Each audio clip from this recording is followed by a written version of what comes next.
Nung unang mapalaban sa isang Pinoy boxer, tila minaliit lang, ginulpi ng todo. Kaya nang muling makasa sa isa pang Pinoy boxer para sa isang title match, muling nagkumpiyansa itong South African. Akala pipitsugin lang ang batang Ormoc City na si Janriel Casimiro. Bumiyahe si Casimiro sa Birmingham, United Kingdom para sa laban. 3 knockout victories. His last 4 wins have all come by stoppage. He is a banger, and he is most definitely here thinking and believing that he can defeat this brilliant South African.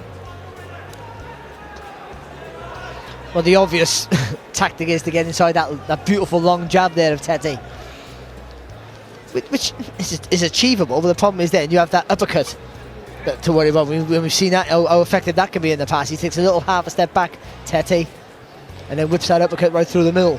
Tete had one win, which came in 11 seconds, the quickest ever in a world title fight. Well, it's not, I suspect that might never be broken.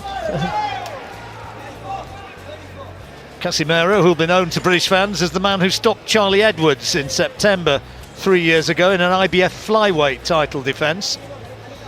He won this interim title in February against Ricardo Espinosa, and then defended it in August against Cesar Ramirez. Both those came by way of stoppage. Oh, he's a quality operator, and if you allow him forward momentum, and he gets it on his side, then he's a really hard man to deter. He really is. So for Tete, it's just keeping him in his place all the time, pivoting on that front foot, whipping that jab out, not shortening the gap. Tete, tremendous athlete, stands 5'9" and only weighed 8 stone 4 at the weigh-in. Comfortably made the 8'6" limit. That's the crazy part of it. How he makes the weight relatively comfortable. It's never comfortable making any weight, but he doesn't look as drawn as you see other fighters, and that's one of life's mysteries, John. He wants the brilliant Japanese fighter Naoya Inoue, who beat Nonito Donaire in that terrific fight. What was it, 3 weeks ago? Oh, great fight. Great fight, wasn't it? And it could have been Tete in the final had he been able to beat Donaire, but he pulled out of that Super Series with a shoulder injury. It was the right arm, the right shoulder, and that sort of an injury, it's kind of psychological. He's got to trust himself to be able to throw it. Yeah, of course you have, because that right hand, which is the jab hand, of course, and Tete is his most important weapon. On occasion, he kind of just does enough. We commentated on a fight over in Yekaterinburg last year. It was that fight last October. Yeah. And that was that sort of fight, wasn't it? He won by about a 4 or 5 point margin, but he never really took any risks at all. No, he can coast the fight, can't he? So he can stick in second gear, just pick you off and be happy with that. Well, fairly quiet opening round.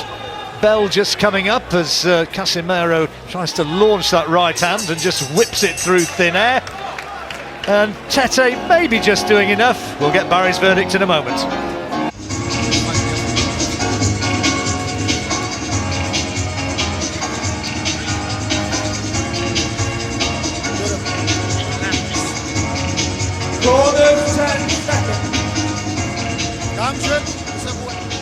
Second down, round 2. Well, as we go into the second round, how did you score that one, Barry? I give it to Tete. I think just some of those flicking jabs were enough to give him the edge for me. Casimiro didn't really do enough, if anything, to be fair.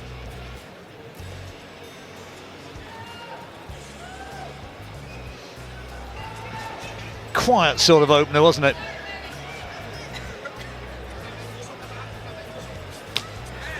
Test will come when Casimiro lands one of those big punches, or when he fully commits to an attack. He's jumped into a few attacks, but I don't think he's been fully committed. And when he does that, if he can be effective, or if Tete can read it, and as we said earlier, whip that uppercut on the target.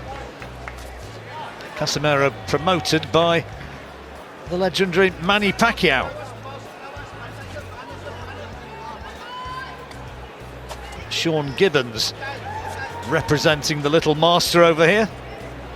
think he's the chief executive officer or something of Pacquiao Promotions. Or something. Yeah, well, it's a significant job, you know.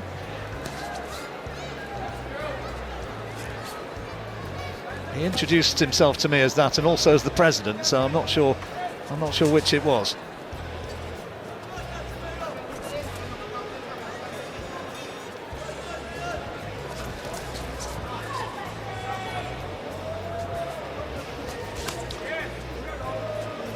Again, Casemiro got too much experience just to rush in because he knows he'll walk onto shots, but also with him not doing that means he's not being remotely effective. And even though Tete's not doing enough, he should be doing a lot more without right jabs, to be fair. Tete just looks huge in comparison to Casemiro. That's an advantage he always has over pretty much every fight that he's faced.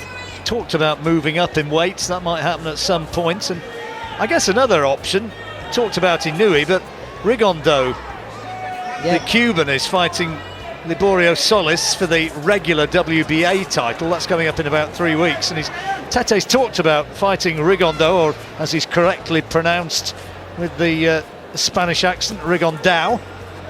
And look, two absolute geniuses, but it could also be a stinker of a fight because they might just both be looking at each other. Could be a chess match, daring couldn't it? each other to make the first move, yeah.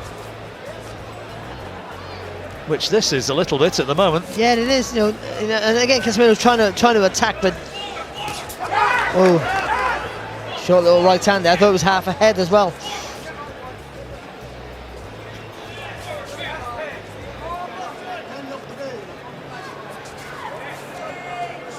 As ever, Tete's entourage came to the ring singing and dancing. Greenberg in Russia last October. Well, obviously, that's better there for Casemiro. Doubling up on the jab.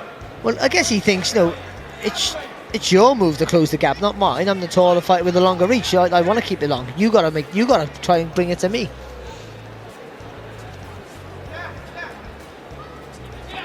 Bags of experience though, Casemiro.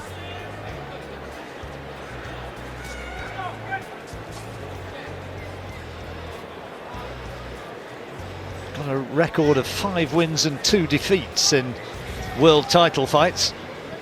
Tete 5-1. He's won his last 12 since September 2012.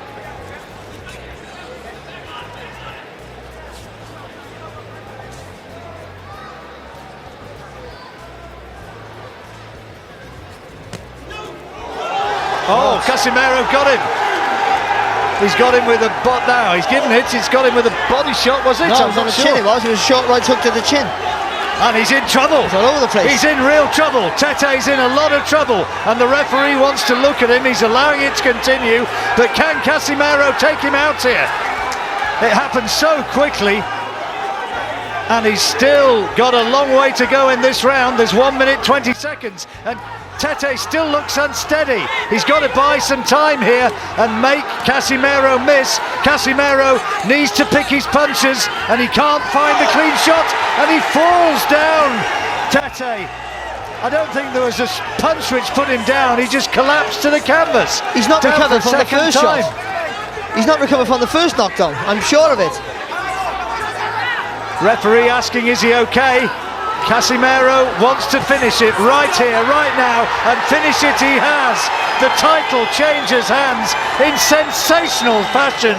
Zolani Tete stopped by Jobriel Casemiro of the Philippines, and the big South African favourite suffers a defeat which was simply not expected. From where we're sitting, and you did well to pick that up because it was such a quick, short shot. It was. He jumped into the attack there, and and we're seeing how good Tete is. Badly stunned by this. And I see it now here. Nothing's happening. Now all of a sudden, look, he doubles up really quick. But the first one did all the damage, and he was gone. Well, you see that? You can't see it there by the referee, but it was a great shot. He stepped around, and the left foot's gone outside of the right foot of the southpaw. Oh, look at that, right on the temple. Right on the temple, short little right hook, right on the temple. And he does it again, doubles it up again, but the first one did all the damage. He jumped in with a body shot, which initially I thought was what had done it, and then he lands with 2 right hands to the side of the head. And he's done. Now look at this now. There's nothing really clean, conclusive. He got caught on the top of the head there, Tete. but he wasn't recovered from the first one. You know, the referee could have easily stepped in after the first knockdown. But you know, the referee Steve Gray was right to step in there. Tete's not defending himself. His eyes were all over the place, and wow, what a win! Tete. And new WBO Bantamweight Champion of the World, Jean-Riel Cuadro Alas Nascimento.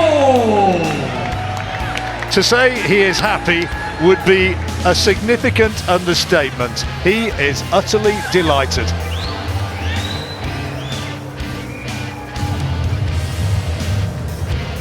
So yan po ang gusto kong i-share sa inyo ngayong araw sa mga kaibigan at kababayan natin dyan sa Pinas, mga boxing fans at sa mga tulad kong OFW saan man panig sa mundo.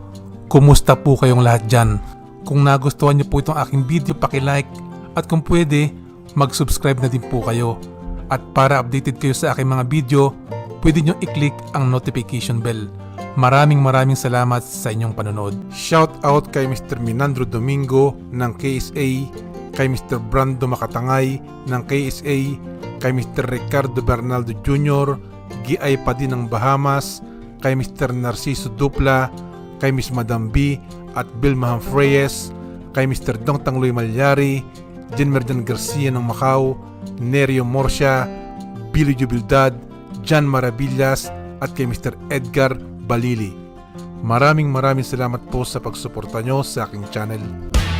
He still does that.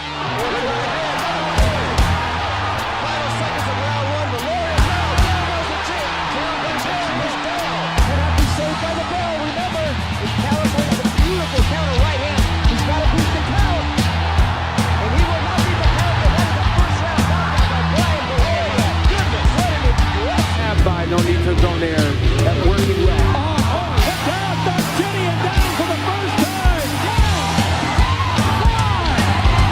Struggling to get to his feet. In terrible shape. It's all over. It's all over. They talk about approval and sanctioning requirements, and talks about the new commission not sanctioning a fight in which a fighter has suffered 10 consecutive defeats in professional boxing. So if this goes now there right now, and Canelo is still following around.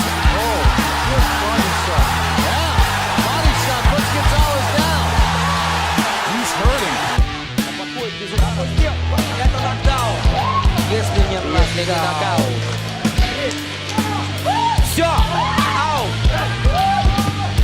Праздник на Филиппинах.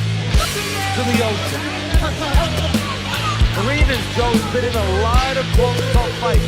4 draws and 5 splits or majority decisions. Unlike Davis, he's fire testing, ready for battle. Oh,